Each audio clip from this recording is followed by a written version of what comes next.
Então, já para começar respondendo a pergunta do Maurício, se eu entendi bem, a dúvida dele foi dessa implicação aqui para essa implicação seguinte, certo? Perfeito. Repara o seguinte, nessa frase aqui, onde está a mãozinha aqui, eu estou dizendo m menor ou igual do que q para todo m natural, certo? Certo. Sendo que q foi escolhido no meio dessa demonstração é um número natural específico, ok? Beleza. Como essa desigualdade aqui, ela foi demonstrada ser válida para todo número natural, decorre dela que, em particular, ela tem que ser verdadeira para o natural q mais 1. Ok? Então, você teria que q mais 1 tem que ser menor ou igual do que q. E isso eu vejo como um caso particular da desigualdade aqui de cima, quando eu escolho m igual a q mais 1. Faz sentido isso? Eu posso chamar o M de, então, sucessor de quê? Não, não. Tem uma sutileza aqui que é o seguinte.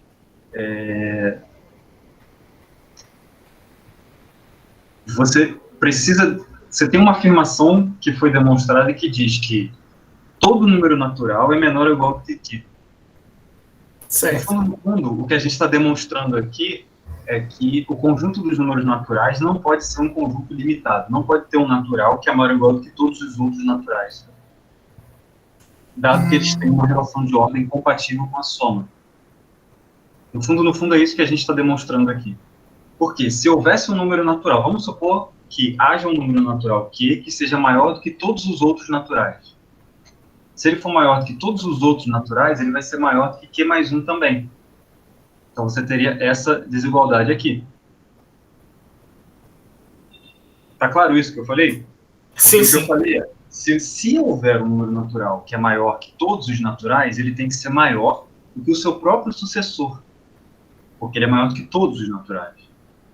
Mas um número ser maior do que seu sucessor, pela compatibilidade da relação de ordem com a soma de números naturais, de números inteiros, você deduziria que 1 é menor ou igual do que 0, o que já sabemos que é uma contradição.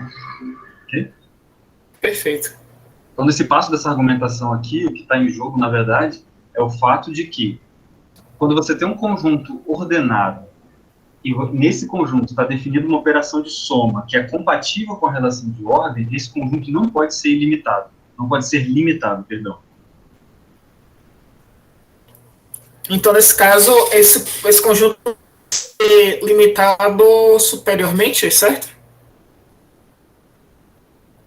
Sim, ele não pode ser limitado superiormente. Obrigado. Você está certíssimo.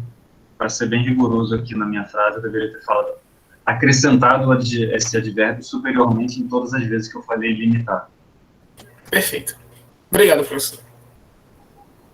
Bruno. Imagina. Oi, Rodrigo. Posso tirar uma dúvida? Pode.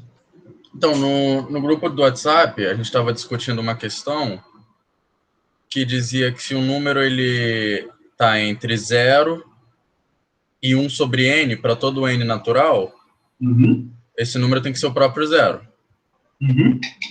E aí sugeriram usar o teorema do confronto.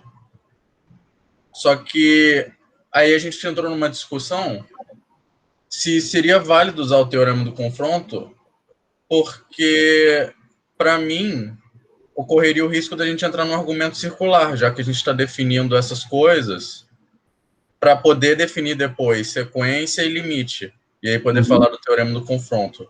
É válido essa minha colocação ou...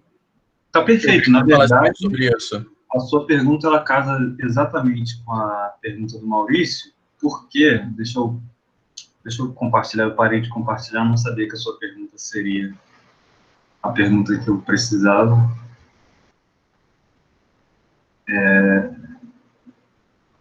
O Maurício, ele perguntou sobre esse lema aqui, quando a gente provou que o ínfimo do conjunto dos números dos números racionais da forma 1 sobre n, com n natural, o ínfimo desse conjunto é zero. Para demonstrar o que você falou, o jeito mais simples, e não tem confusão desse jeito, é simplesmente usar esse lema que foi provado na aula. Por quê? Se você tem um número que é menor que todos os números da forma 1 sobre n, então ele é uma cota inferior desse conjunto E aqui. Uhum. Se ele é uma cota inferior, ele é menor ou igual do que o ínfimo. Portanto, ele é menor ou igual do que zero. E se ele está entre 0 e 1, ele tem que ser o zero. Portanto, ok? Beleza, entendi. Então, se você usa diretamente esse lema que foi aprovado na aula, não tem discussão.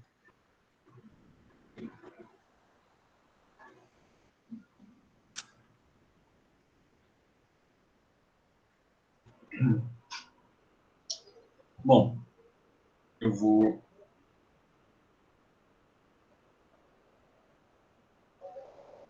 começar a transmitir a tela do tablet. Então, vamos começar o assunto de hoje.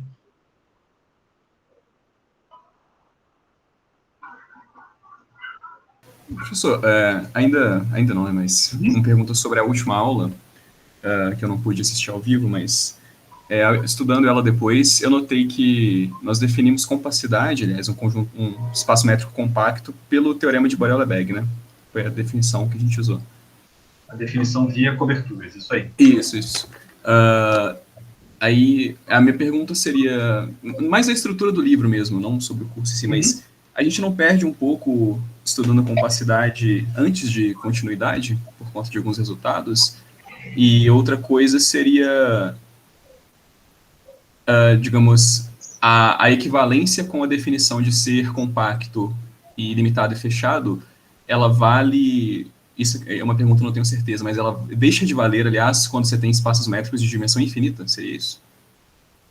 Você está dando spoiler da aula de hoje, Guilherme. Perdão. Esse é exatamente o tema da aula de hoje. É porque eu fiquei um pouco confuso. Por que não dar a definição de limitado e fechado? Aí eu não consegui chegar num contra-exemplo, né? Mas que bom que você fez essa pergunta, porque Bom, além desse ser o tema da aula de hoje, né, a gente vai ver a equivalência em R entre o conceito de compacidade via coberturas e um conjunto C fechado e limitado. Isso, se tudo der certo, vai ser como a gente vai acabar a aula de hoje. Com relação à sua primeira pergunta, que é por que estudar compacidade antes de continuidade, se isso não tem uma perda conceitual, pelo contrário, eu espero convencer vocês da potência de apresentar os conceitos na generalidade com a qual a gente está vendo aqui.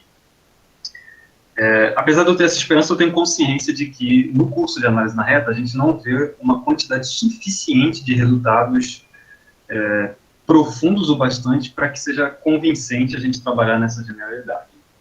Eu espero que eu consiga fazer, e eu prometi isso, não como uma promessa, mas enfim, eu espero que, se o tempo permitir, no final desse curso, fazer umas aplicações em sistemas dinâmicos, para vocês verem um pouco por que essa generalidade com a qual a gente vê aqui, ela transcende muito o contexto da reta, e também ela permite a gente ir muito além com o mínimo esforço. Tá? Continuidade e compacidade são conceitos, de certa maneira, independentes. Tá? Você pode falar de espaços compactos, você pode falar de funções contínuas, e uma coisa não depende da outra. A gente vai ver teoremas que relacionam esses dois conceitos. Qual a relação entre uma função contínua e um conjunto compacto? Tem vários teoremas que linkam os dois conceitos, mas eles são independentes.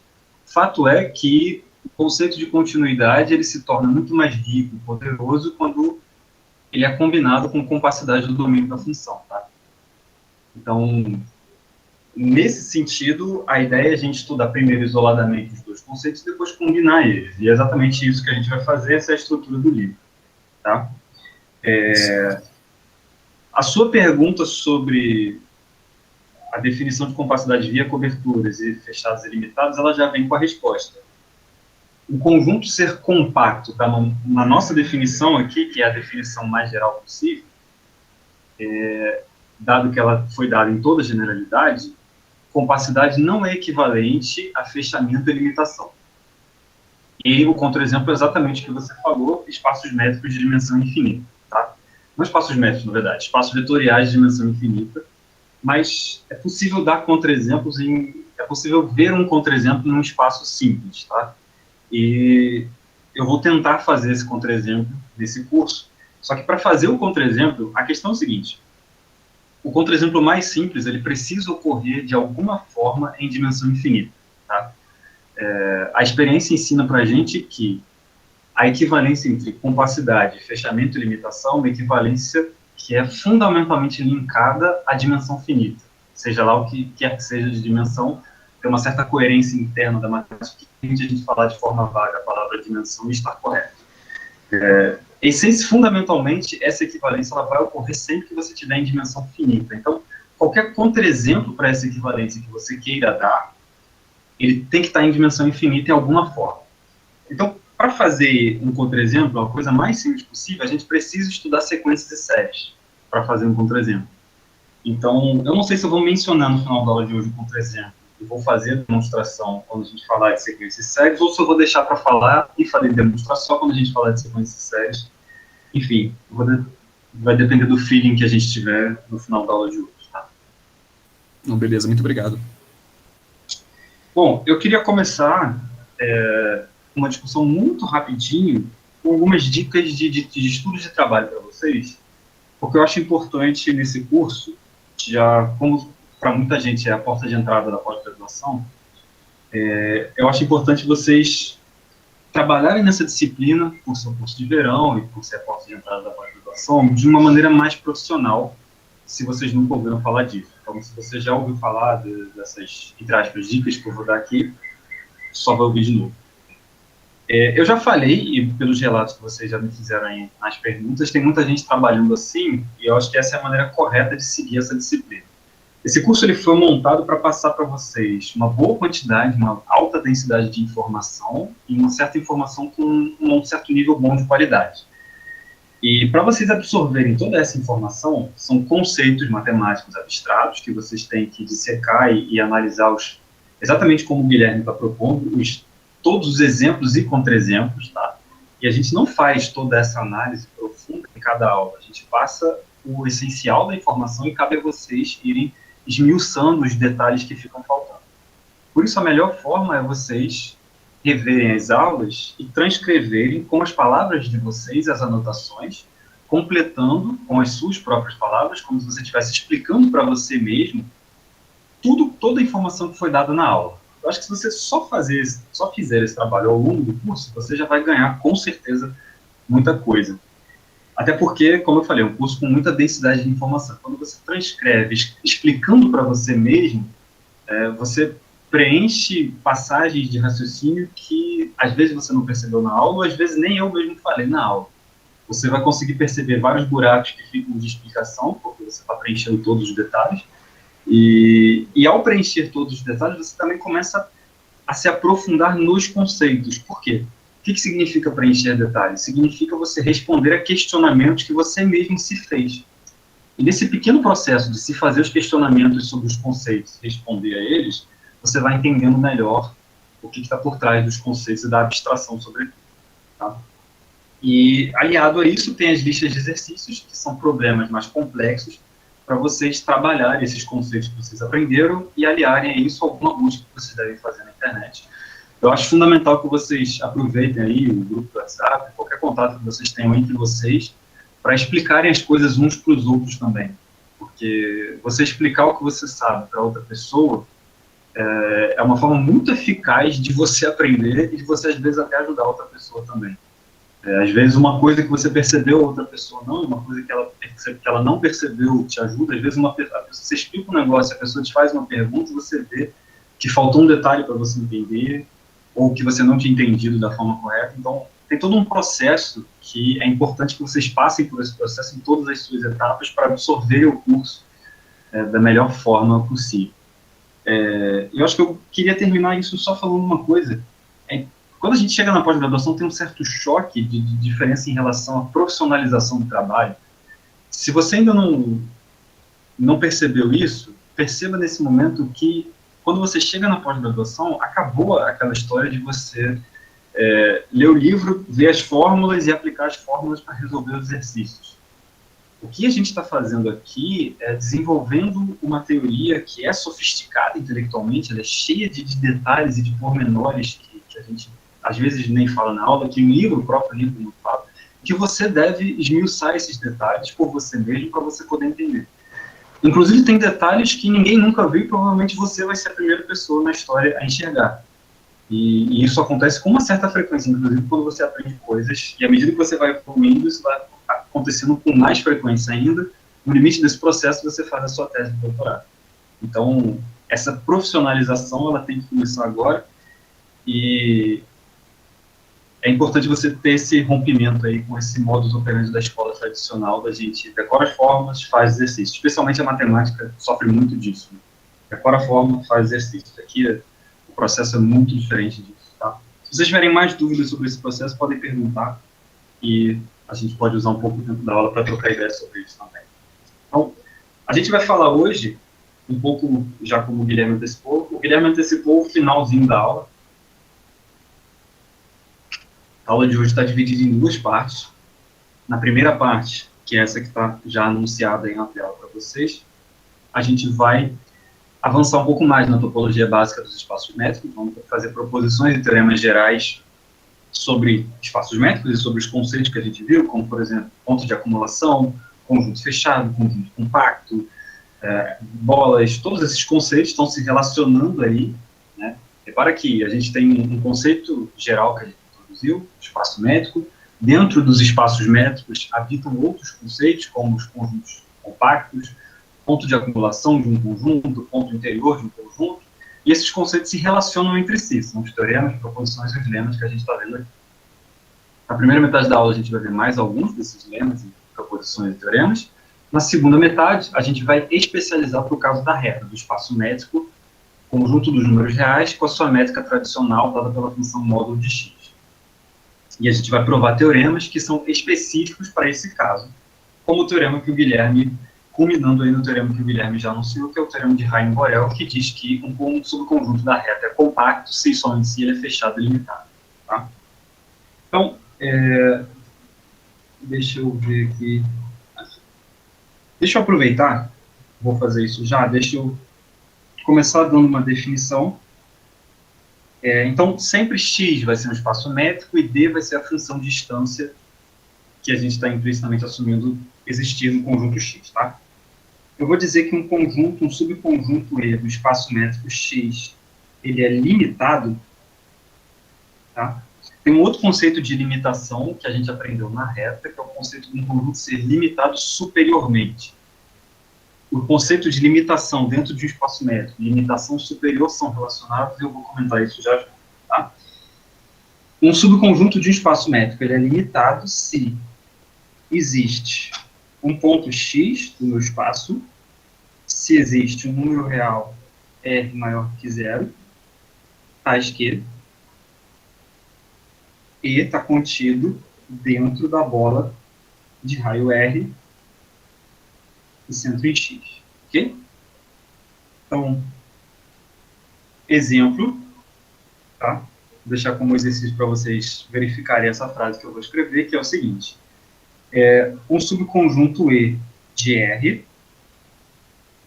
ele é limitado, segundo essa definição que eu acabei de dar, se e somente se E é limitado superiormente, como a gente viu, e limitado inferiormente, ok? O que é a mesma coisa que dizer que existem números reais A menor do que B, tais que E é um subconjunto do intervalo fechado de A até B, ok? Tem sutilezas aí que eu não vou entrar, mas vocês podem olhar e se perguntar dessas sutilezas em casa, tá?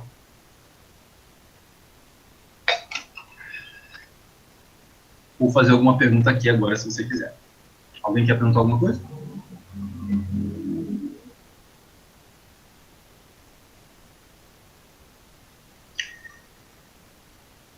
Ok. Eu perguntei se alguém queria perguntar alguma coisa e me veio a voz do Silvio Santos falando do tempo esgotado na hora que a tela mudou. Não sei por que isso.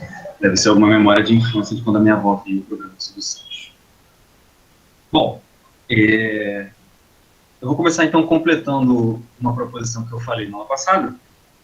Ela tem um cumprimento. Na aula passada, a gente terminou com uma linda demonstração que dizia que todo subconjunto compacto de um espaço métrico é fechado. E agora a gente vai fazer uma espécie de recíproca disso. Eu vou tentar numerar as proposições hoje, lemas e teoremas, e vocês me ajudem aí se eu causar alguma confusão na numeração. Tá? Proposição 1 da aula de hoje é o seguinte. Suponha que você tem um espaço métrico compacto. Tá? Para você ter um espaço métrico compacto, como a gente viu na aula passada, basta você ter um espaço métrico e um subconjunto compacto desse espaço métrico, por exemplo. Tá? Suponha que você tem K contido em X fechado.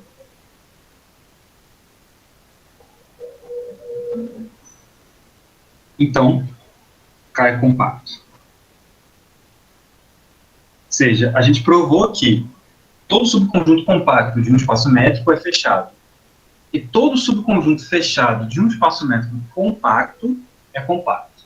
Tá? Então, é uma espécie de recíproca da proposição da aula passada, ou seja, a recíproca estrita da proposição da aula passada é falsa. Compacidade não é equivalente a fechamento. O conjunto não é compacto somente se ele é fechado. Compacto implica fechado, mas fechado não implica compacto. Tá? A gente vai ver um contra-exemplo disso na aula de hoje. Tá? Mas, se você tem um subconjunto fechado de um espaço que é compacto, aí você tem compacidade. Tá?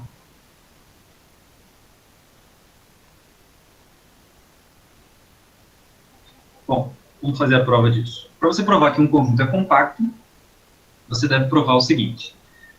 Dada uma cobertura, então, espero que você já tenha se acostumado aí com a notação, né? Existe A um conjunto que indexa, que é o conjunto de índices com os quais você vai indexar uma certa coleção de abertos do seu espaço, e essa coleção, supomos que é uma cobertura de K. Então, seja V alfa, alfa variando no conjunto de índices A, uma cobertura de K. Nossa missão é provar que essa cobertura admite uma subcobertura finita, certo? Bom, eu vou aumentar a coleção, eu vou aumentar a minha cobertura com um conjunto a mais, tá? Então, considere a coleção. Eu uso também as expressões coleção e família como sinônimos aqui. Coleções e famílias são conjuntos cujos elementos são conjuntos. Tá? É só uma nomenclatura para diferenciar um pouco situações onde a gente está falando de conjunto de pontos de um espaço, de conjunto cujos elementos são conjuntos. Tá? Esse tipo de nomenclatura não é necessário, mas ela ajuda muito a gente compartimentar um pouco mais o pensamento e a enxergar as coisas de maneira um pouco mais rigorosa. Eu vou considerar a coleção V beta, com beta variando no conjunto de índices B, e essa coleção é a coleção V alfa adicionada com o conjunto adicionada a um elemento. Tá? Lembra que os elementos da coleção são conjuntos, né? Então, o elemento que eu vou adicionar é o complementar do conjunto K. Okay? Lembra que, como K é fechado, esse conjunto aqui é aberto. Esse conjunto ele pertence à topologia do espaço X. Tá? Ele é um dos abertos do espaço X porque K é fechado.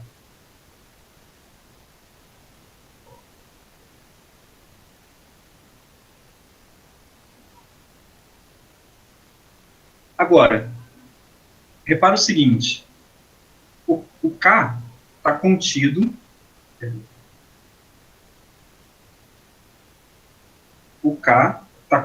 na união dos conjuntos V alfa, porque a família V alfa é uma cobertura do K. Certo? Além disso, se você tem um ponto no espaço X, ou ele está em K, ou ele está no complementar do K, concorda? Logo, você tem o seguinte. Você pode dizer que o X é igual à união dos V alfa, dos V beta, perdão, para beta variando em B. Por quê?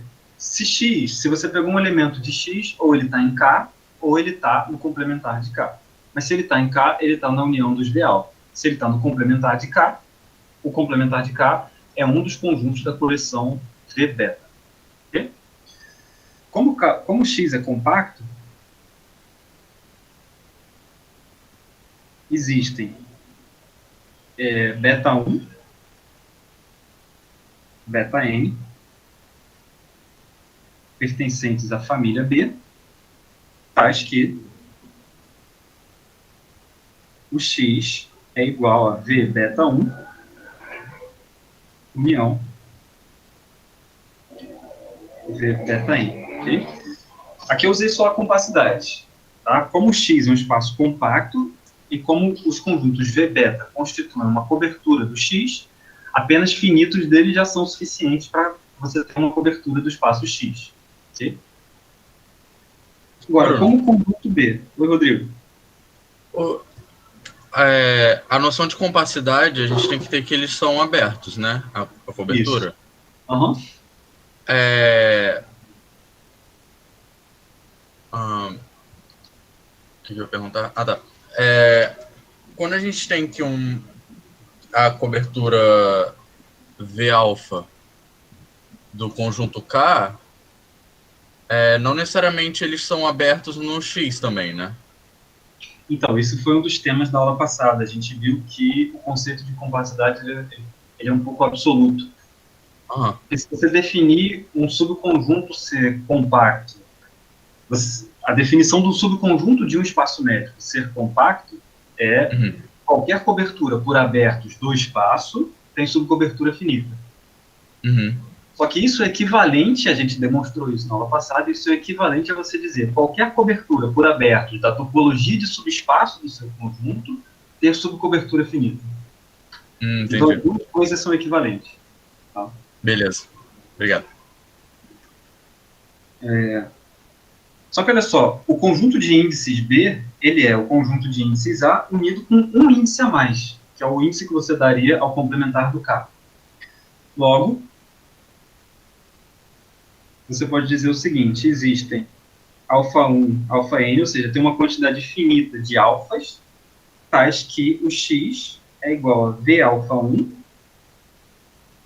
união com V alfa n, união K complementar.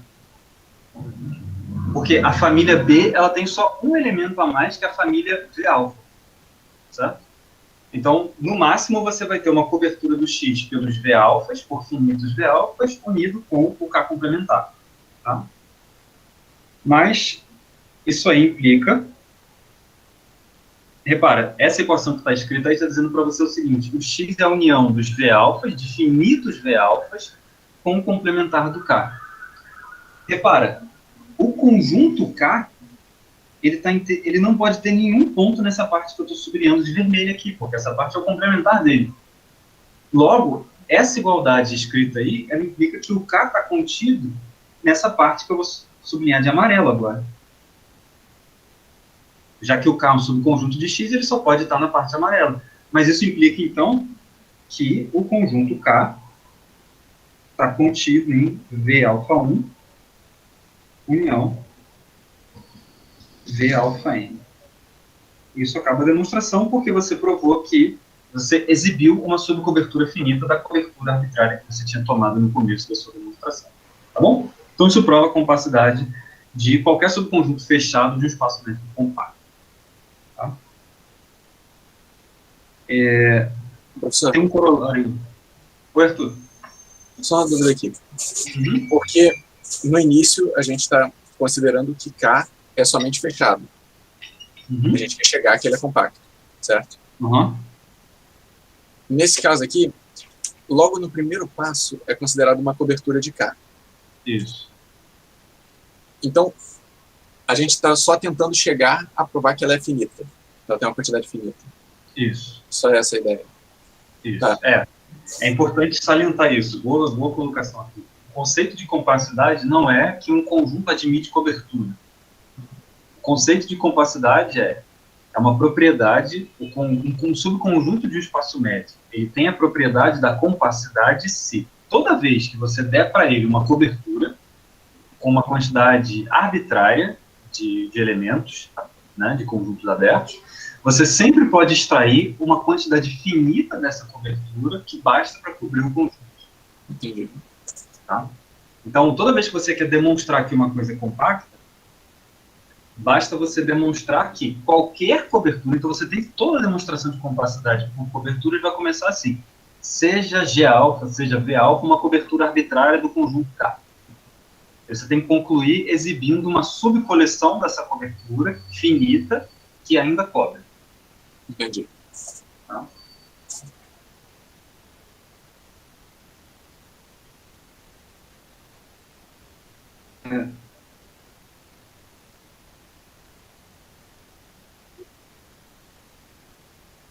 Oi? Poderia me explicar de novo a parte que você coloca que B é igual a união complementar, que eu me perdi. Essa última passagem aqui, assim que aparecer a tela, deixa eu fazer um rabisco com tela que aparece. Essa última passagem? Isso. Não, do B igual a união complementar de K. Eu não entendi por quê. Ah, aqui, tá. Aqui, essa... Repara como que a gente definiu a família V-beta, né? A família V-beta você toma a família V-alfa e adiciona a ela um único elemento, que é o complementar do K. Então, em termos de índices, né, o conjunto de índices A, quer dizer, o conjunto de índices B, ele é formado por todos os índices alfa em A, mais o complementar do K, mais um elemento, certo? Por isso que eu escrevi essa igualdade aqui, ok? Entendi.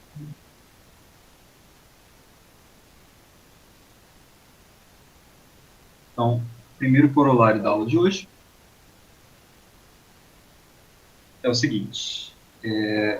Suponha que você tem dois subconjuntos, K e F, contidos em X, com K compacto e F fechado. Então, a interseção de F com K é compacta. Por quê? A interseção de F com K é um subconjunto, repara, se K é compacto, K é fechado. A interseção de dois fechados, a gente viu na aula passada, é um fechado. Então, F interseção com K é um fechado. E é um subconjunto fechado do espaço compacto do K. Pelo teorema que a gente acabou de demonstrar, né, pela proposição, todo subconjunto fechado de um espaço compacto é compacto. Então, F interseção K é compacto.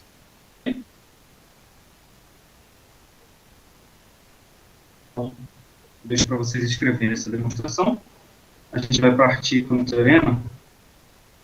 Eu não vou numerar ele porque eu vou dar um nome para ele. Bom, como sempre, eu vou dar uma abreviação. Professor, Já. com licença. A gente sabe que existe conjuntos da reta que são abertos e fechados, no caso, o vazio e a própria reta, certo? Isso. O vazio é compacto? É só essa pergunta. O vazio é compacto. Porque todo número da reta limita ele, né? E ele é fechado e aberto ao mesmo tempo. Ele é aberto, fechado e compacto? Eu diria que sim. Eu diria que sim, porque para você provar que o vazio não é compacto, quer dizer, se ele não fosse compacto, deveria existir uma cobertura que não tem subcobertura finita. Mas para uma cobertura não ter subcobertura finita, deveria haver elementos no conjunto vazio que você pega, por exemplo, pega um conjunto da sua cobertura. Ele não poderia cobrir o conjunto vazio. Mas se esse conjunto não cobre o conjunto vazio, é porque tem um elemento no conjunto vazio que não está nele. E isso é uma contradição com o conjunto ser vazio. Então, eu diria que, pelos argumentos, quase toda vez que você demonstra qualquer coisa sobre o conjunto vazio é compacto. Mas você deveria checar e tentar escrever isso que eu acabei de falar e ver se funciona, e se não funcionar, você volta e depois fala que estava errado no argumento. É meio curioso, né? Ele é aberto, fechado e compacto. Eu vou confessar uma coisa para você. Em geral, isso é um pouco uma falha minha, mas em geral eu nunca penso no conjunto vazio como exemplo para nada. Porque quase sempre o conjunto vazio tem todas as propriedades. Simplesmente porque se ele não tiver, ele deveria ter elementos que fazem aquela propriedade não ser verificável. Então, quando você me perguntou, até me pegou de surpresa, porque eu nunca me faço essa pergunta. Mas você tem razão que a gente tem que se fazer essa pergunta, porque o fato da gente estar trabalhando em generalidade, e o fato da generalidade ter solidez, é porque a gente abarca todas as possibilidades, das degeneradas e triviais até as mais complexas. Bom, essa sigla PIF é a abreviação de propriedade da interseção finita, tá? Então, o teorema que a gente vai provar é o teorema conhecido como propriedade da interseção finita. Tá? Esse é um teorema muito importante, assim, só para comentar com vocês da importância desse teorema. Na semana passada eu estava lendo um artigo de pesquisa e esse teorema foi usado exatamente com esse nome, pela propriedade da interseção finita, então segue a conclusão. Então, esse é um teorema muito importante mesmo, tá? E ele é importante nessa generalidade com a qual a gente está vendo ele aqui. Ele diz o seguinte, seja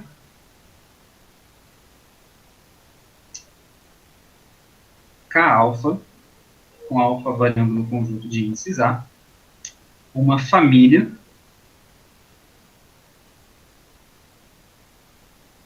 de subconjuntos compactos do espaço métrico X, tá? Vamos supor que essa família tem o que a gente chama de propriedade da interseção finita. O que isso significa? Se, para todo conjunto J, para todo subconjunto do conjunto de índices A, tá? Todo subconjunto J de A, que seja finito,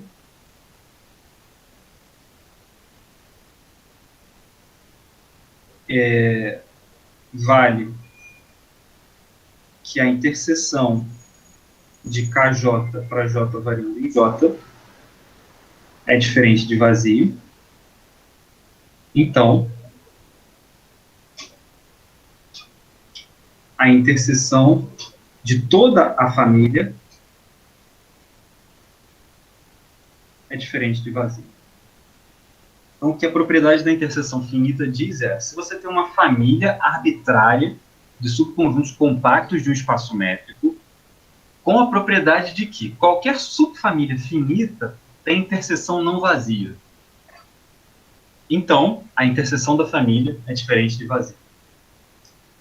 O enunciado é um pouco abstrato, vamos ver um exemplo bastante... Deixa eu usar... Esse é um exemplo, eu vou usar a cor verde nesse exemplo para simbolizar que ele é um exemplo informal, tá? A ideia por trás desse exemplo é, imagina que você tem uma sequência de compactos, tá? Que seja encaixada.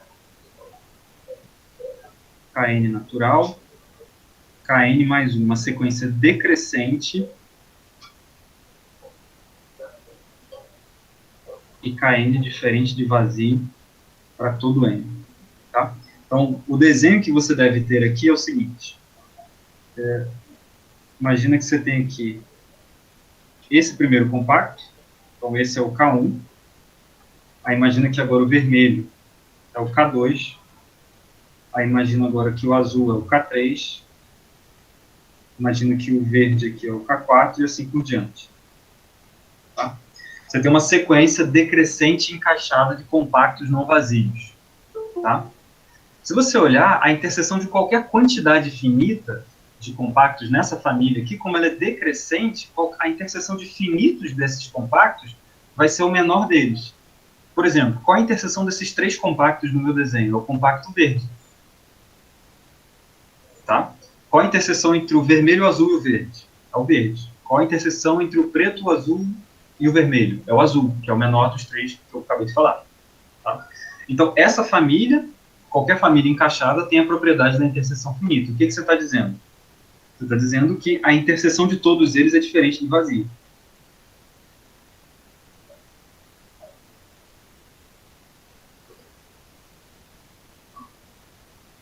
Ou seja, esse é um exemplo de aplicação do teorema que é importante, tá bom? Então, é um exemplo para vocês terem na mente. Ou seja, como corolário do teorema, a gente vai tirar isso. Dado uma família, uma sequência decrescente de compactos não vazios, a interseção deles é diferente de vazio. Tá?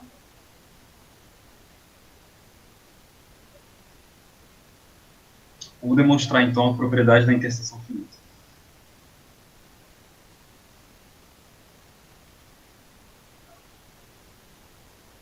Bom,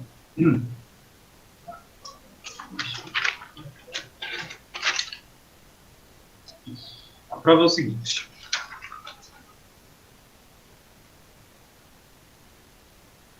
Vamos supor, por contradição,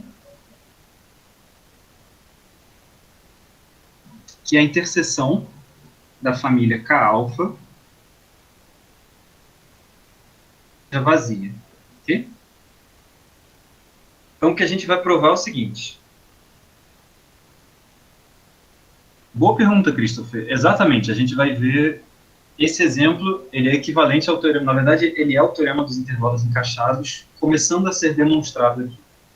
Se tudo der certo, o senhor começou a enunciar, eu falei assim, ó, eu tô crendo que seja isso. Eu exatamente estava dando uma estudada e eu falei, puxa, eu acho que é um exemplo similar. Na verdade, é a versão mais geral do teorema dos intervalos encaixados. Esse teorema, a propriedade da interseção finita, generaliza o teorema dos intervalos encaixados. Obrigado, mestre. Aqui. Apesar disso, tem uma curiosidade. Apesar da gente generalizar, como vocês vão ver, a gente vai provar o teorema dos intervalos encaixados sem usar a propriedade da interseção finita. A gente vai provar o teorema dos intervalos encaixados usando apenas a propriedade do supremo. Tá?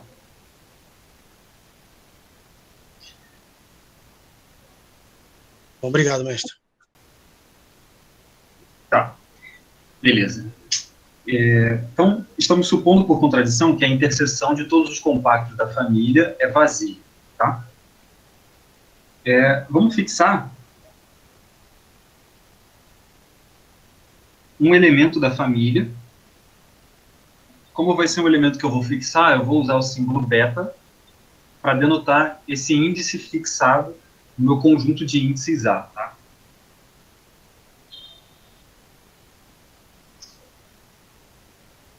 Essa frase aqui ela tem apenas um recurso didático. Eu quero que vocês olhem para o conjunto K beta. Tá? Então, a gente vai fixar um elemento da família, um conjunto da família de compactos, K beta. Agora, como a interseção de todos os elementos da família é vazia, nenhum elemento do K beta pode estar em todos os outros K alfa, certo? Logo, para todo X pertencente a K beta, existe um alfa ao que X não pertence ao K alfa, ou seja, X pertence ao complementar do K alfa. Ok? Isso porque a interseção de todos os K alfa é vazia, então nenhum elemento do K beta pode estar em todos os outros K alfa, senão ele seria um elemento da interseção. Tá? Como a interseção é vazia, todo elemento do K alfa tem que estar no complemento, todo elemento do K beta tem que estar no complementar de algum K alfa. Tá? Então, logo, a coleção que eu vou chamar G alfa igual a K alfa complementar é uma cobertura de K beta.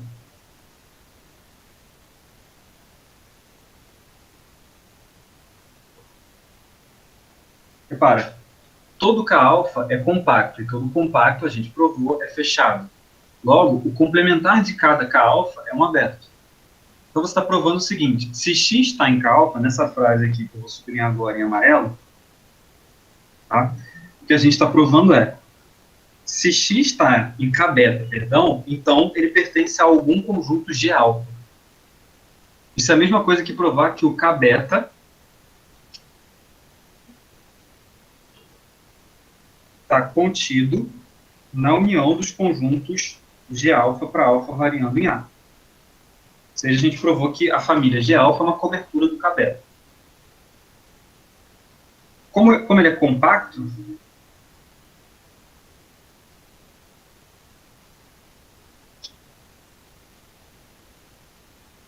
então existem alfa 1, alfa n, existe uma quantidade finita de índices alfa, tais que o conjunto K-beta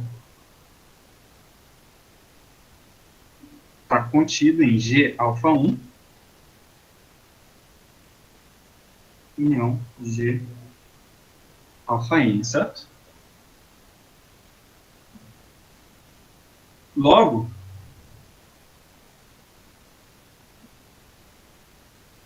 se X pertence a K-beta, então existe algum J de 1 até N, né, tal que X não pertence ao conjunto K alfa J. Mas isso está dizendo o seguinte: nenhum elemento do K-beta está em todos os K alfa J. Só que os K alfa J são apenas finitos, certo? A gente provou, por outro lado, que se você faz a interseção entre K-beta, K alfa 1 até K alfa n, essa interseção ela é vazia. Porque se o X está em K-beta, ele não está em algum K alfa J. Então, nenhum elemento do K-beta está em todos os K alfa J. Logo, a interseção entre K-beta e todos os alfa J é vazia. Mas isso viola a hipótese de que a interseção de qualquer subfamília finita é diferente de vazio. Tá?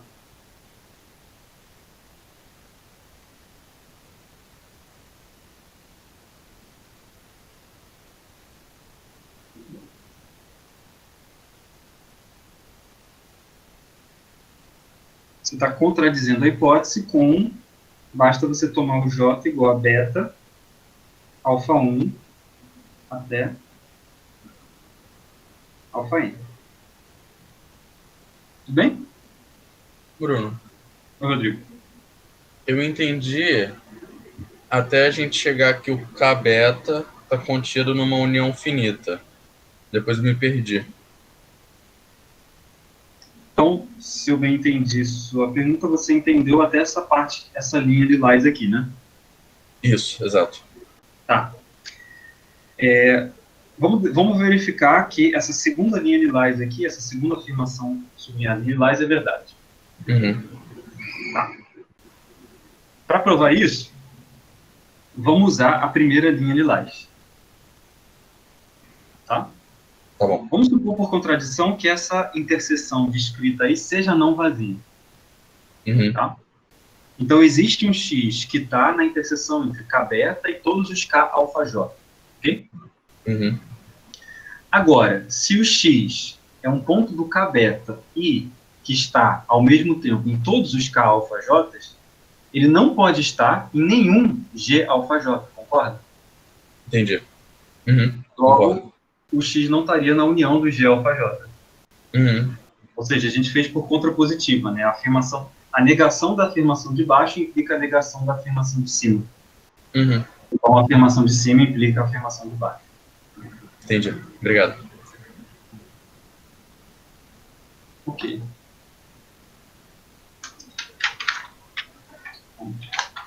Aqui, beleza.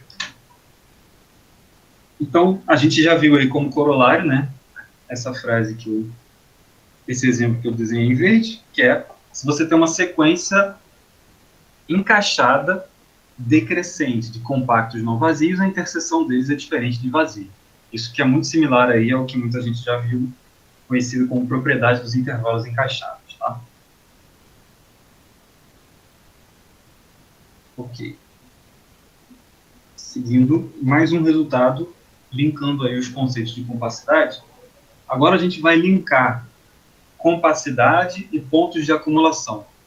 São dois conceitos fundamentais em espaços métricos e que sempre estão relacionados. Na verdade, eu acho que isso cabe aqui no comentário, é relevante de fazer. O conceito de compacidade talvez seja, de todos os conceitos da análise, o mais importante. Professor, Oi, Arthur. é que tá vendo quando você criou uma nova página, que você criou no meio do documento e não no final. Então você pode deixar na ordem das páginas. Eita!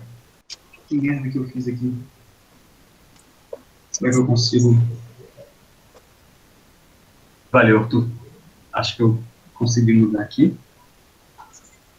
Deixa eu ver. Eu tô na página 8 agora. Tá.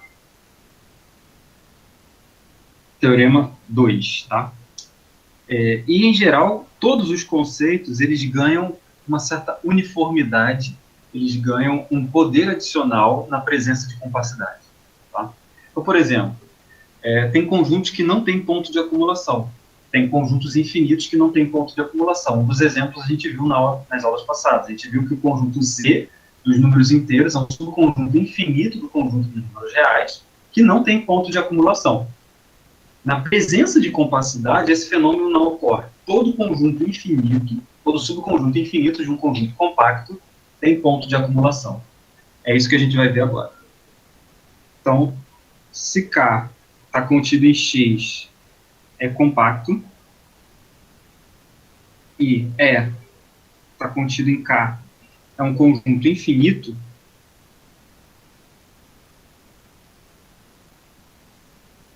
então, o conjunto dos pontos de acumulação de K de E tem um elemento dentro de K. E, repara, essa simbologia que eu uso, né, para enunciar o resultado, ela é muito importante porque a gente está dizendo que o teorema garante que não só a existência de um ponto de acumulação, mas diz para você que este compacto que contém o E tem que conter um ponto de acumulação do E. Tá? Num certo sentido, você não só está demonstrando a existência, mas você também está demonstrando a localização do ponto de acumulação do seu conjunto. Tá? E isso é muito importante em muitas aplicações desse teorema.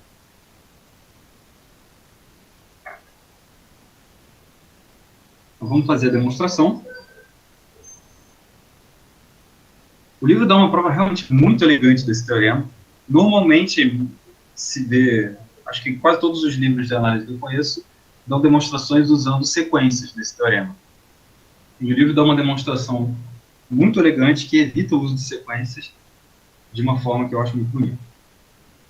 A prova é por contradição, então vamos supor que a interseção do conjunto dos pontos de acumulação do conjunto E com o compacto K seja vazia.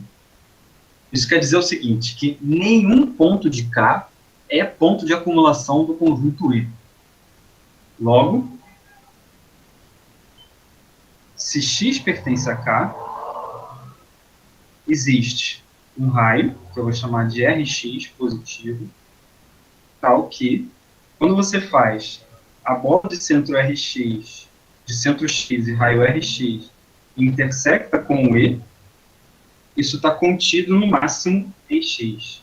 Lembra que a definição de ponto de acumulação é um ponto X é ponto de acumulação de um conjunto E se existe um raio, na verdade, se para todo raio maior que zero, a bola de centro X e raio R contém um ponto do conjunto E distinto do X, distinto do seu centro.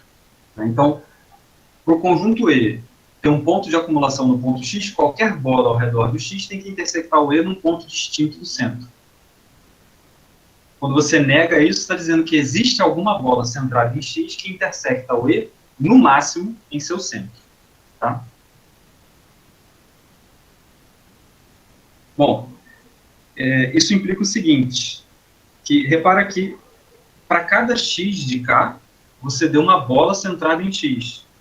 Logo, você pode dizer o seguinte: o K está contido na união para X em K, das bolas de centro X e raio Rx. Tá? Então, a família das bolas abertas de centro X e raio Rx, que vem da nossa hipótese de contradição, constitui aí uma cobertura aberta do conjunto K. Pela compacidade do conjunto K, deve existir uma quantidade finita dessas bolas que já são suficientes para cobrir o conjunto K. Então, existem pontos x1, xn em quantidade finita dentro do K, tais que o K está contido nas bolas de raio R1 centro x1, união, bola de raio Rn centro xn. Tá? Agora, como a bola de raio RJ e centro XJ, interseção E, está contido em XJ, ou seja, você sabe que o conjunto E ele só pode intersectar cada uma dessas bolas, no máximo no centro delas, e como o conjunto E é, por hipótese, um subconjunto de K, então o E só pode ser, no máximo, esses finitos pontos. Concorda? Mas isso implica, então, que a cardinalidade do E é finita. Então, a gente provou o teorema por contradição.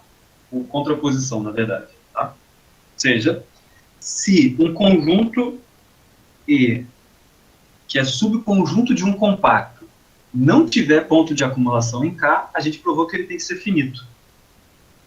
E, recapitulando, como é que a gente provou isso? Se um conjunto não tem ponto de acumulação em K, então nenhum ponto do K é ponto de acumulação do conjunto E. Logo, se você desenha para cada X, né,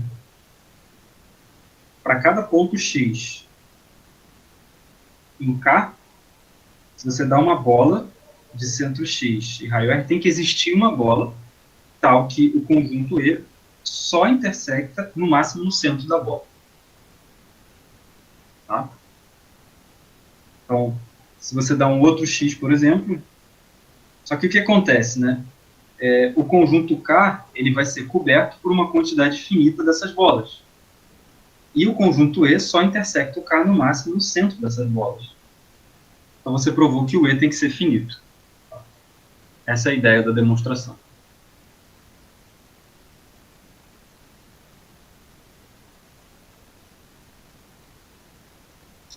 Ok. Vamos fazer mais um lema sobre o ponto de acumulação. Esse foi o teorema 2. Então, não tivemos nenhum lema aqui ainda. Então, esse vai ser o lema 1. Ô, Bruno. Oi, Rodrigo. Eu acho muito interessante isso, porque parece que a gente está tipo, estudando sequências pelas beiradas, assim. É mais ou menos isso. Parece que a gente está falando de sequência, mas sem falar de sequência. Então, agora vai ficar muito pior essa sensação. Tá. Esse próximo lema que eu vou fazer, essa sensação vai piorar exponencialmente, inclusive. E, honestamente, na verdade, o livro ele rouba em alguns momentos, tá? Porque ele não quer usar sequências, mas ele não dá todos os argumentos para você não usar sequências. E esse lema que eu vou escrever aqui agora é uma frase que ele diz, isso sem dar a demonstração, e que é um pouco confuso. Tipo assim, a gente tem uma tendência a pensar por sequência porque a imagem mental de uma sequência convergindo é muito forte. Uma vez que você bota essa imagem na cabeça, é muito difícil de tirar ela. E pensar sem usar isso é um exercício mental difícil. Então, eu fiz questão de abrir esse detalhe do livro justamente por causa dessa dificuldade. E aí foi legal que você fez o comentário justo no momento quando eu vou anunciar esse lema, onde essa parte é impossível. Olha só o enunciado desse lema. Você tem um espaço métrico, né?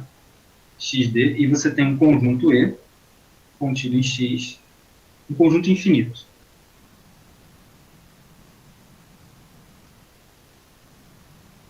Tá?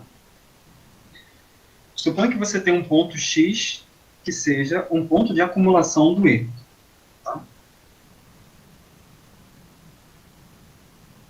De uma certa forma, tem um certo contorcionismo que a gente vai fazer aqui só para evitar de usar sequências nesse lema. Mas não é muito duro esse contorcionismo.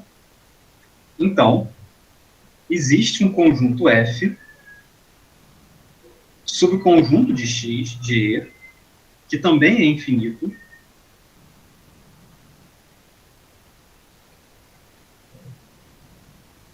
tal que o conjunto dos pontos de acumulação do F é igual ao conjunto unitário X. O que a gente está dizendo nesse lema?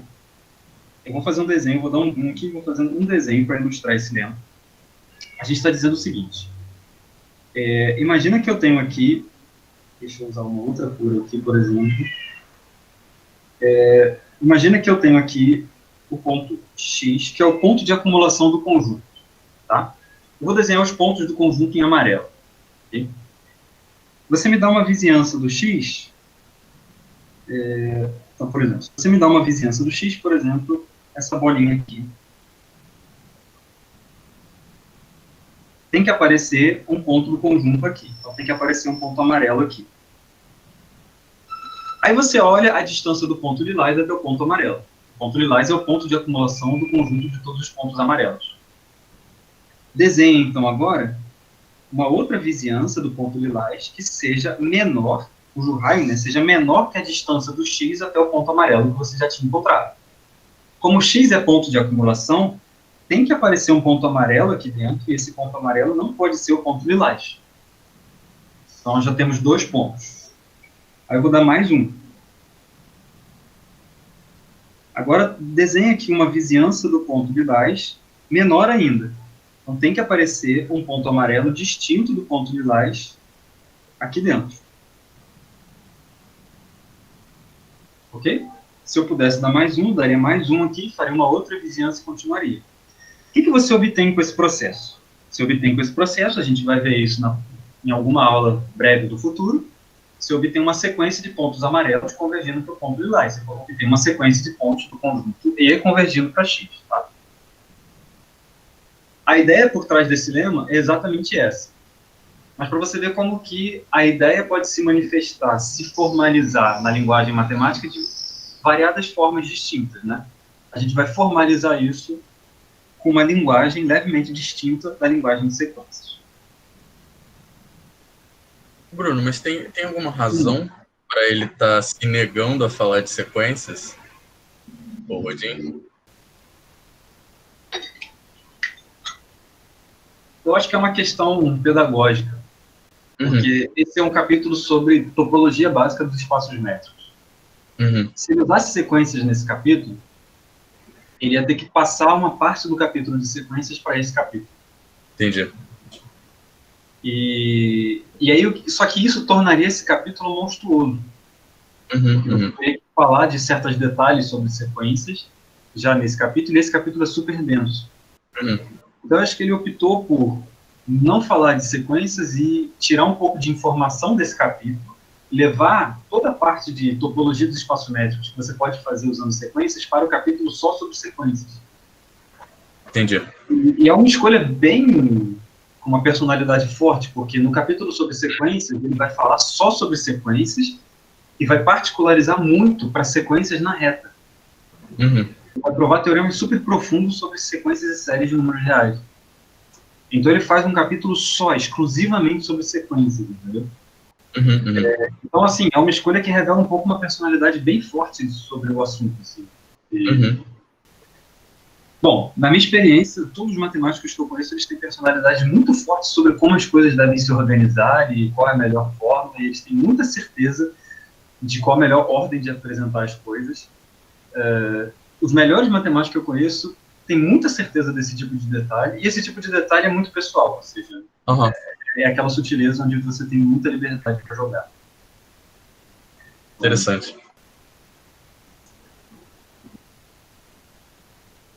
Deixa eu fazer a prova desse leminha.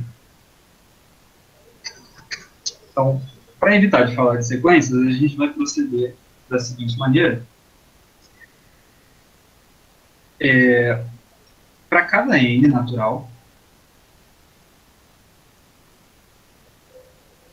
existe xn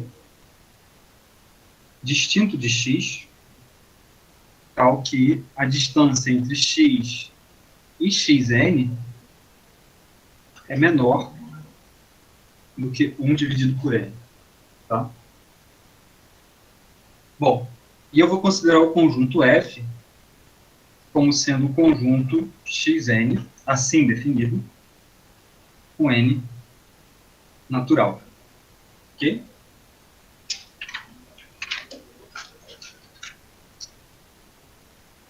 Bom, e agora a gente vai fazer um argumento que... Bom, eu deixo aqui uma coisa para vocês pensarem depois dessa aula, é bom que ela esteja gravada para isso. Eu vou apresentar uma demonstração desse lema, e vocês vão ver um pouco longuinha a demonstração. Eu convido vocês a fazerem o exercício de pensarem vocês, depois de verem essa aula aqui, antes de reverem, de pensarem vocês na própria demonstração de vocês desse lema. Tá? Como é um teorema que não estava demonstrado no livro, eu tive que pensar numa demonstração e fazer uma demonstração. É possível que tenham vários outros caminhos para escrever isso sem falar sobre sequências, e eu convido vocês a pensar no seu próprio caminho. Tá? Eu acho que é um exercício legal isso. Bom, a gente quer provar que o conjunto F, primeiro, ele é infinito, e que, segundo, o X é o único ponto de acumulação desse conjunto. São duas coisas sobre o conjunto F que a gente quer demonstrar. Tá? Então, eu vou começar demonstrando que ele é infinito. Para isso, vamos supor por contradição que ele é finito. Tá? Então, se o conjunto F for finito, tá? Isso quer dizer o seguinte, que a partir de um dado momento, começou a ter repetição desses pontos xn aí, sabe? Logo, você pode dizer que o conjunto F está contido dentro do conjunto cujos elementos são x1 até xn. Tá? Ou seja, existe um m natural, tal que isso que eu escrevi se verifica. Okay? Defina epsilon como sendo o mínimo entre as distâncias de x até xj, para j variando de 1 até n. Ok?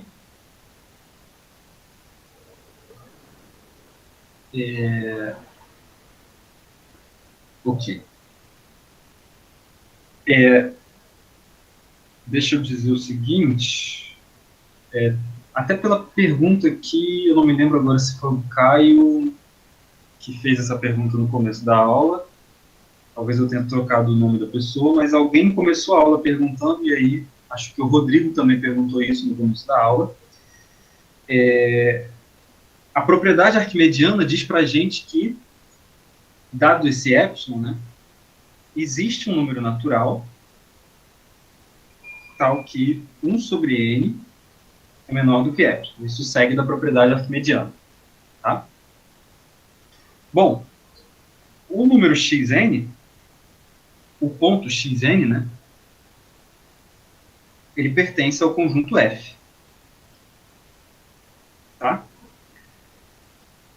Porém, isso implica que, se ele está em F, ele é igual a algum do xj de x1 até xn, sabe? Já que a gente está supondo que o conjunto F, na verdade, ele é finito.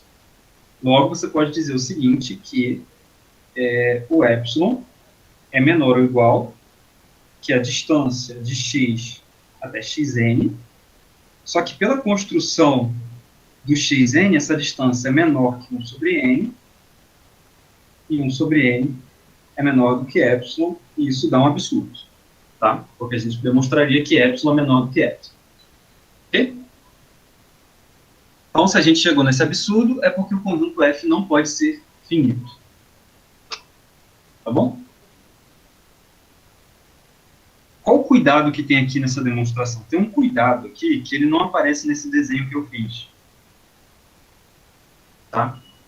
Nesse desenho que eu fiz, eu pressupus o seguinte, que eu estava tomando esse raio da segunda bola menor do que a distância entre o ponto lilás e o ponto amarelo. Repara que, enquanto na minha argumentação, eu não procedi dessa maneira.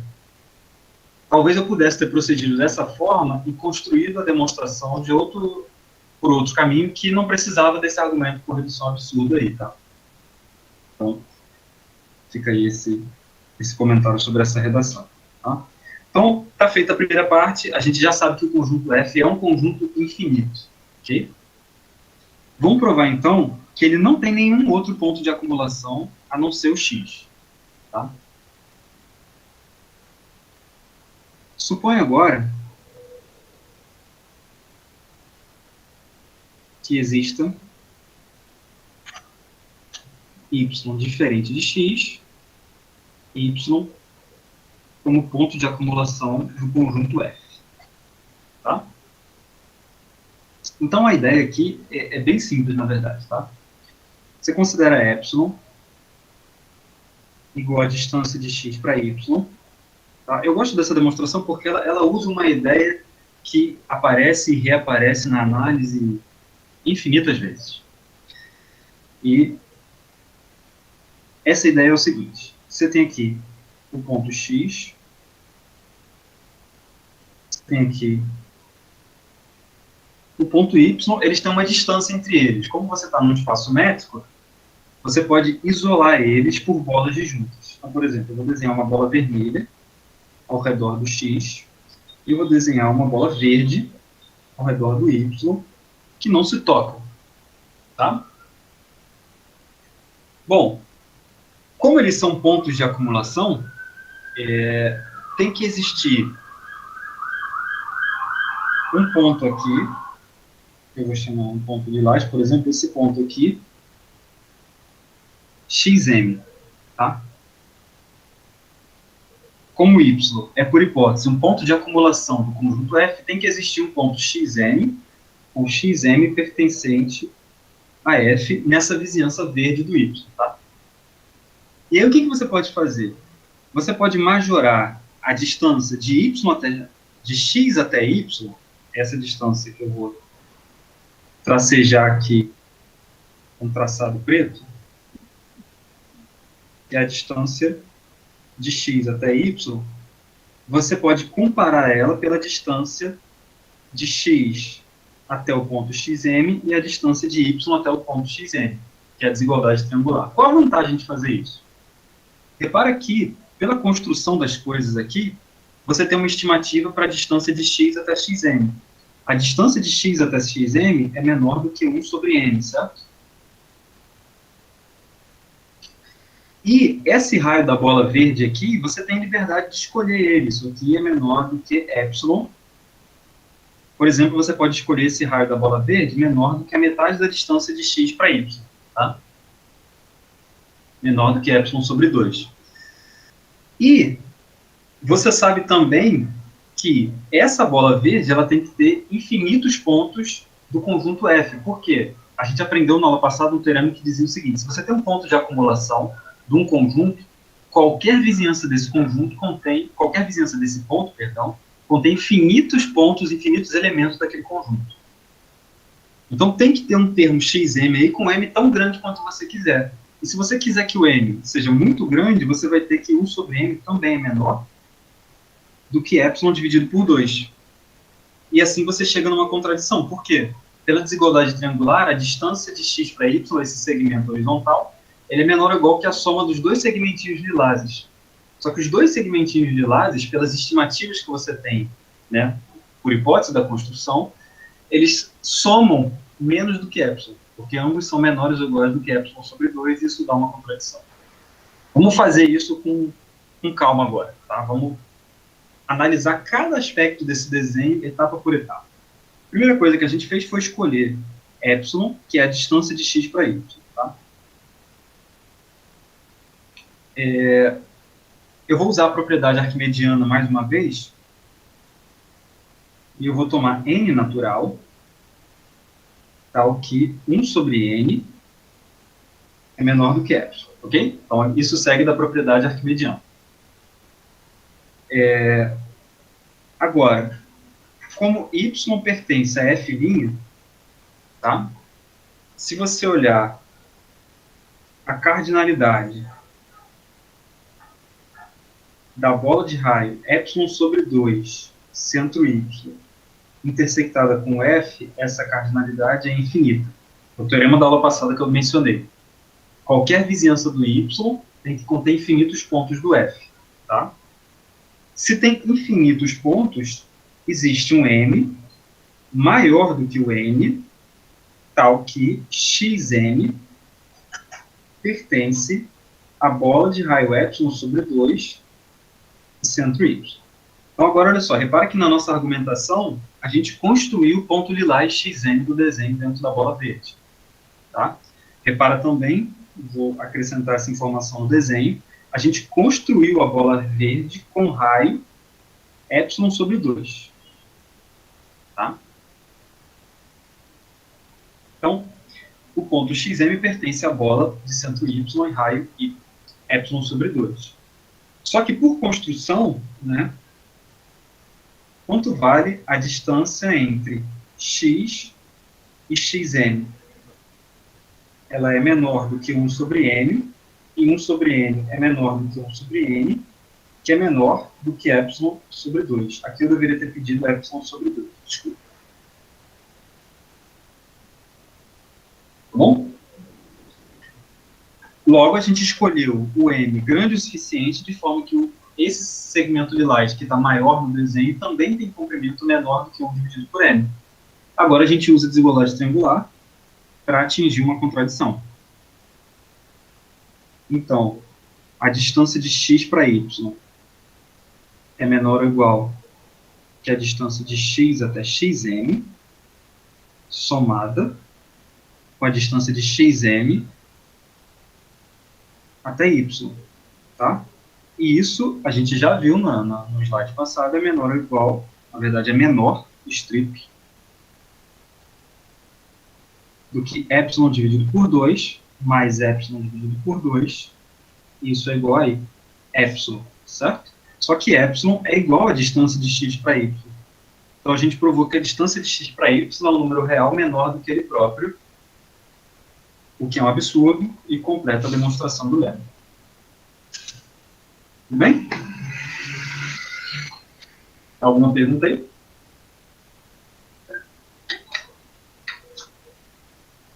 Ok.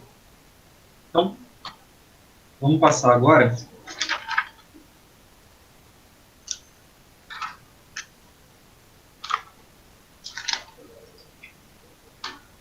a partir de agora, a gente vai analisar a topologia da reta. Então, a gente vai particularizar, para o caso da reta, todos os teoremas que a gente viu em ampla generalidade para espaços métricos. Tá?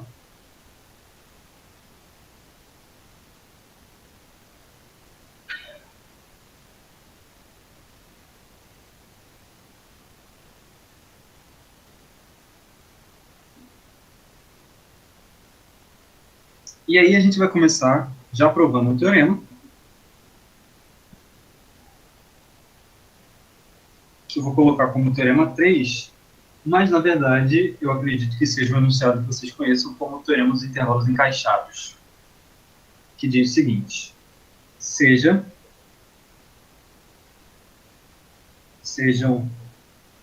IN contidos em R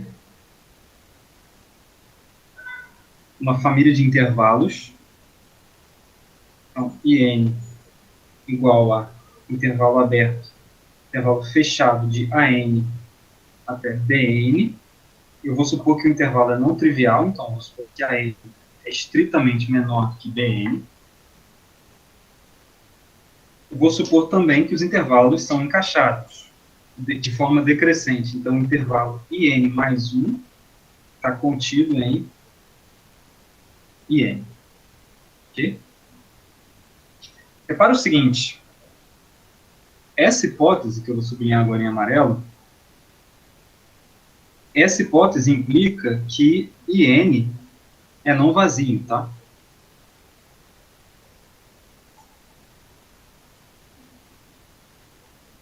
Como os intervalos são fechados, né, eles são sempre não vazios, na verdade. Então, só que, na verdade, o que eu quero dizer é que o intervalo de AN até BN, ele é não trivial, ele vai ter infinitos elementos, tá? Bom, mas a conclusão do teorema é: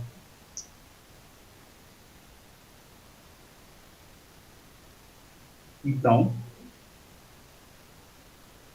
a interseção dos INs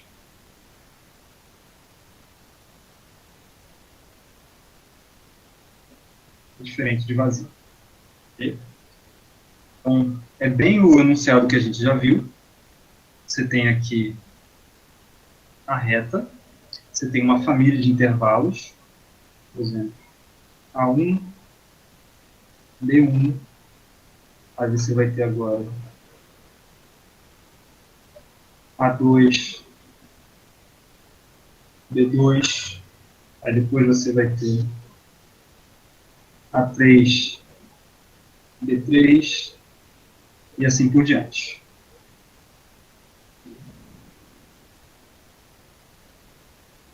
Ok? Bom, e a interseção de todos esses intervalos é não vazia. É isso que o teorema está dizendo.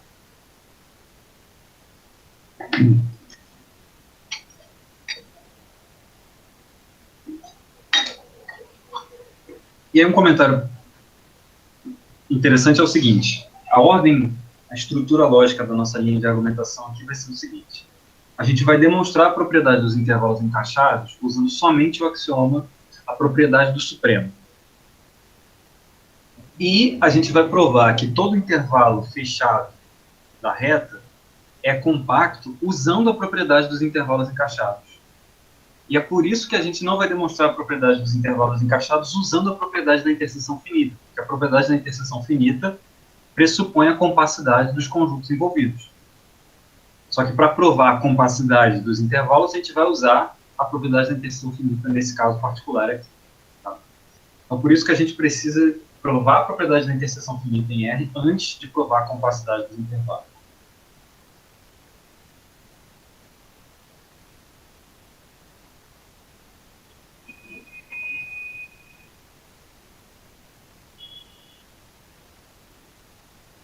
Bom,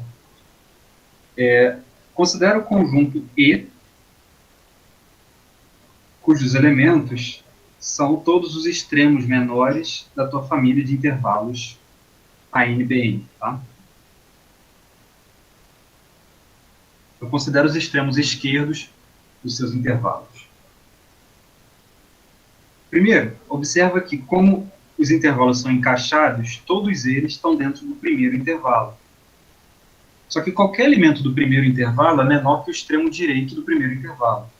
Então você pode dizer, em particular, que a n, como a n pertence a IN, porque lembra que os intervalos são fechados, tá?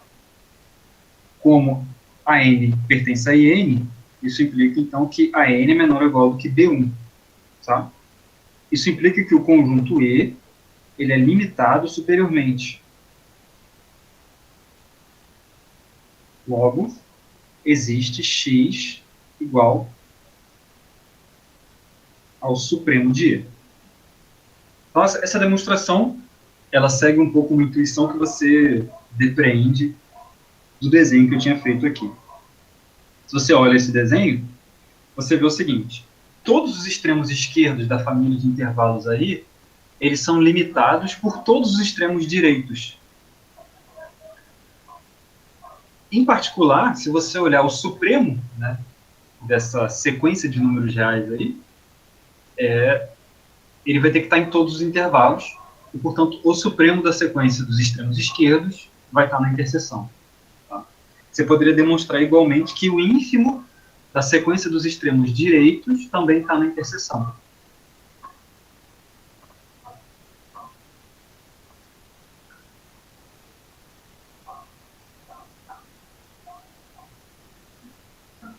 Então, como é que a gente vai proceder? A gente vai fazer da seguinte forma. Tá? Sejam M e N naturais arbitrários, tá? Quaisquer naturais M e I. Como? Primeiro você sabe o seguinte, que o conjunto IM mais N, como os intervalos são decrescentes, esse conjunto está contido tanto em IN e também está contido em IN, certo? Como ele está contido em IN, você sabe que o extremo esquerdo dele é menor ou igual que é maior, quer dizer, isso. Você sabe que o extremo esquerdo do IN é maior ou igual que o extremo direito do IM mais N. Ou seja, deixa eu ver se eu consigo escrever aqui. Se você olhar o AN, ele é menor ou igual que o A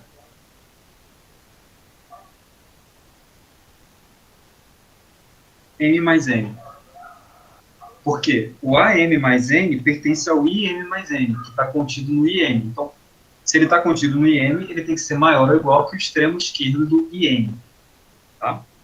Bom, mas o AM mais N é menor ou igual que o B M mais N. Por outro lado, se você olhar, o BM mais N, ele está dentro do IM, por essa segunda inclusão aí.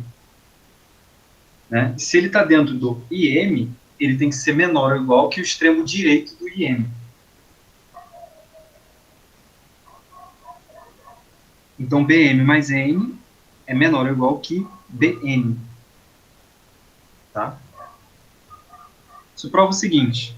A gente acabou de demonstrar que AN é menor ou igual que BM para todo par que você quiser MN. A gente demonstrou que qualquer extremo esquerdo de qualquer intervalo é menor ou igual que qualquer extremo direito de qualquer intervalo. Se você olhar, isso está super coerente com o nosso desenho aqui, né? Se você olhar os primeiros desenhos, você pode incluir mais intervalos aqui, se você quiser. Pode incluir um intervalo lilás aqui. E vai continuar coerente a afirmação de que qualquer extremo esquerdo é menor ou igual que qualquer extremo direito. Tá? Que é isso que provamos aqui. Okay? Bom, só que se isso aqui vale, como isso vale para todo N, né, isso implica que X, que é o supremo dos ANs, é menor ou igual que BM, certo? Bom, só que X, como ele é o supremo do E, né, como X é igual ao supremo de E, X maior ou igual do que AM para todo M. Portanto, X pertence ao IM para todo M natural. Ou seja, X pertence à interseção dos IMs com M natural, exatamente como prometido. Né? A gente disse que o supremo dos extremos esquerdos ia ser o elemento que está na interseção de todos os intervalos. Ok? Alguma pergunta aí?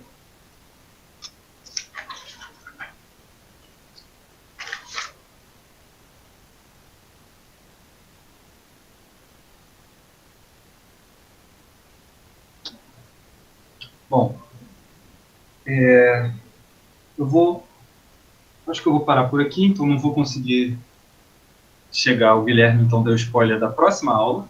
Tá? Então, na próxima aula, a gente vai ver a demonstração do teorema de Heine-Borel. E a gente vai seguir fazendo um pouco mais do livro. Tá?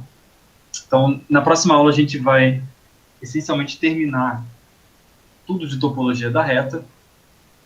E na aula seguinte, ou já na próxima aula, você depende um pouco da velocidade com a qual a gente vai avançar, a a gente vai começar a falar de sequências.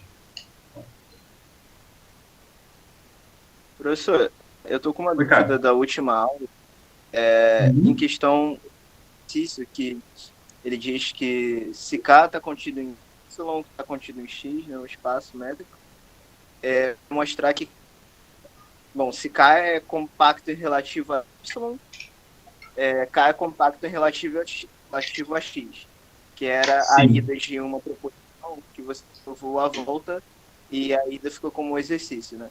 Só que Sim. eu tentei começar tentando provar mais ou menos como você fez a volta, só que aí eu não sei se faria sentido, porque como o Y... calma aí, o que eu fiz? Se K é compacto e relativo a Y, Y está contido em X, então a cobertura que eu peguei também vai ser cobertura relativa a Y. E compacto relativo a Y, pego sobre cobertura finita. Não sei se faz Sim. sentido. Então não precisa realmente usar toda aquele estratégia da volta, né? Porque a volta era realmente menos intuitiva. A Na volta verdade, era aqui. Pode falar. As duas direções, elas demandam, digamos, a classificação da topologia de um subespaço, que foi o teorema que a gente viu nessa mesma aula, que disse que um aberto, um elemento da topologia do subespaço, é a interseção de um aberto do espaço maior com o subespaço. Ambas as direções desse enunciado repousam sobre esse resultado.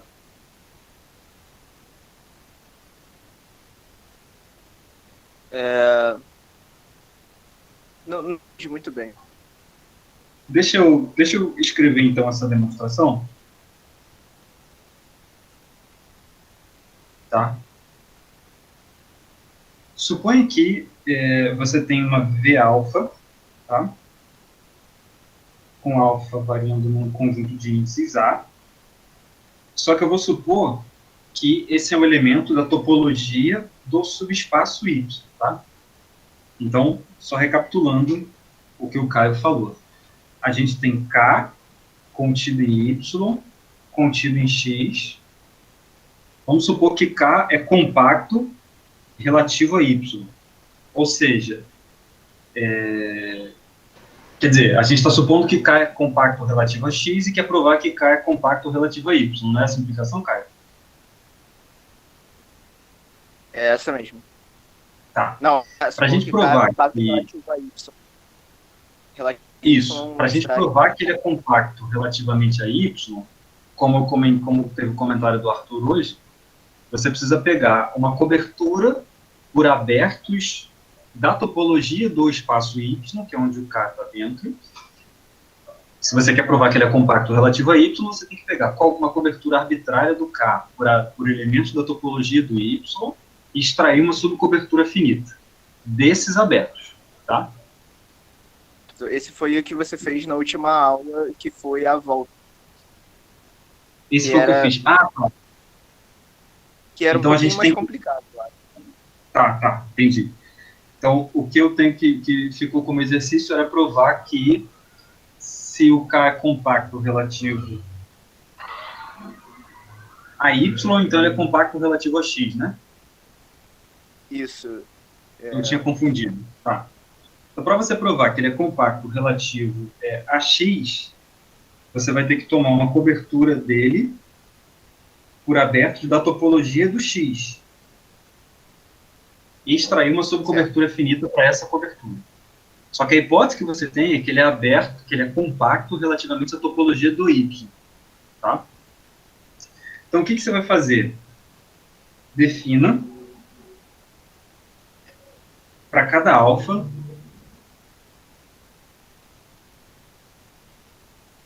em A, você vai definir G-alfa igual a V-alfa interseção Y. G-alfa é um elemento da topologia do Y, pela proposição que a gente viu. Como K está contido em Y, Então você pode dizer que K está contido na união dos G-alfas, porque ele está contido na união dos V-alfas.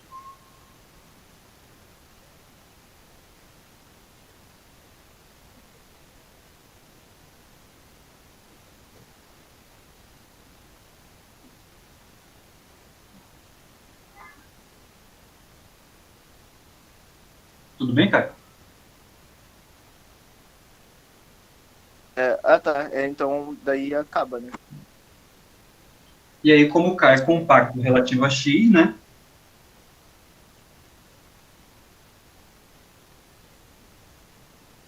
Relativo a Y. Relativo a Y, obrigado. Isso. Fico sempre confundido. Foi por isso que eu deixei essa demonstração como exercício. Eu me confundo muito com isso. Como K é compacto relativo a Y, você pode dizer que o K está coberto por uma quantidade finita de G-alfa, né? Então, ele está contido em G-alfa1, união G-alfa-N, mas isso implica, então, na verdade, que o K está contido em V-alfa1, porque, de fato, os G-alfas estão contidos nos V-alfas, né? Então, na verdade, eu poderia até apagar isso aqui e escrever só uma cadeia de inclusão.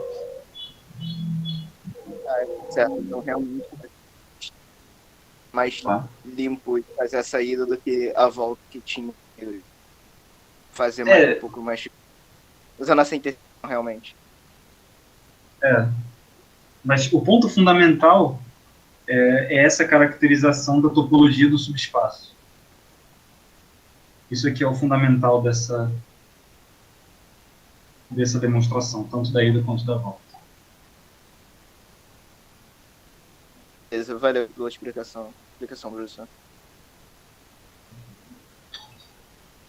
Mais pergunta, pessoal? Só um comentário, na verdade, não. Uhum.